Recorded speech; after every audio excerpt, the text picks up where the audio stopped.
প্রধান উপদেষ্টা ডক্টর মোহাম্মদ ইউনূসের পদত্যাগ করতে চাওয়ার ঘটনাকে কেন্দ্র করে গত দুদিন ধরে আমাদের রাজনৈতিক অঙ্গন উত্তপ্ত। এই তাপ উত্তাপ ছড়িয়ে পড়েছিল একেবারে শহর থেকে গ্রামের মেঠো রাস্তা পর্যন্ত। প্রত্যেকের মধ্যেই উৎকণ্ঠা, কি হয় কি হয়, কি হতে চলেছে। ডক্টর ইউনূস কি আসলেই পদত্যাগ করবেন? উনি পদত্যাগ করলে কি হতে পারে বাংলাদেশের রাজনীতির ভবিষ্যৎ? কিংবা এমনও তো হতে পারে সেনাবাহিনী ক্ষমতায় আসছে। এইসব নিয়ে উৎকণ্ঠার পারদ স্বভাবতই বাড়ছিল, কিন্তু আসার কথা এই, আজকে একটা স্থিতিশীল অবস্থার সৃষ্টি হয়েছে। এই সৃষ্টির পেছনে রয়েছে প্রধান উপদেষ্টার সাথে প্রধান তিনটি রাজনৈতিক দলের নেতাদের বৈঠক। সন্ধ্যার সময় একে একে প্রথমে বাংলাদেশ জাতীয়তাবাদী দল বিএনপি, পরবর্তীতে জামাত এবং সবশেষে এনসিপির প্রতিনিধি দল ডক্টর মোহাম্মদ ইউনূস সহ অন্যান্য উপদেষ্টাদের সাথে বৈঠক করেছে। বৈঠকে প্রত্যেকটি দল আলাদা আলাদাভাবে তাদের নিজস্ব চাওয়া পাওয়ার কথা বলেছেন এবং বৈঠক শেষে প্রত্যেকেই সাংবাদিক সম্মেলন করে তাদের আলোচনার বিষয় আমাদের স্পষ্ট করে জানিয়েছেন।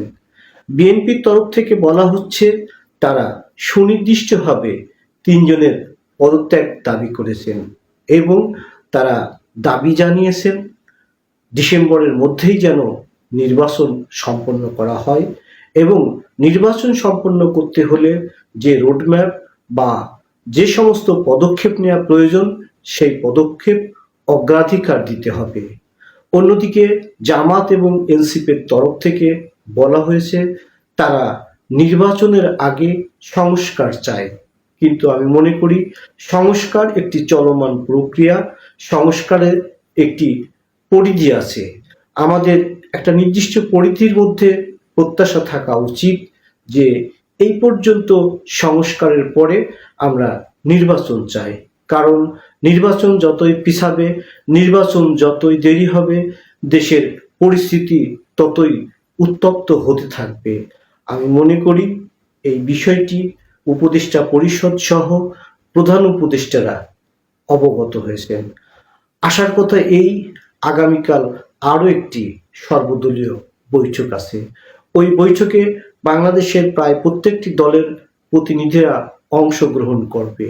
সেখানেও আশা করা যাচ্ছে ফলপ্রসূ আলাপ আলোচনা হবে এবং এই ফলপ্রসূ আলাপ আলোচনার ভিত্তিতে যে সিদ্ধান্ত নেওয়া হবে আমি মনে করি এটা দেশের জন্য মঙ্গল, এটা দেশের জন্য স্বস্তিদায়ক। কারণ 5ই আগস্টের আগে এবং পরে আমাদের জাতীয় জীবনে, আমাদের দৈনন্দিন জীবনে যে টানাপোড়েন, যে সংকট সৃষ্টি হয়েছিল, ওই সংকট থেকে উত্তরণ করতে হলে অবশ্যই আমাদের ঐক্যের পথে হাঁটতে হবে। আমাদের ঐক্যে যদি ফাটল ধরে নিশ্চয় আমাদের জন্য আরো খারাপ কিছু অপেক্ষা করছে।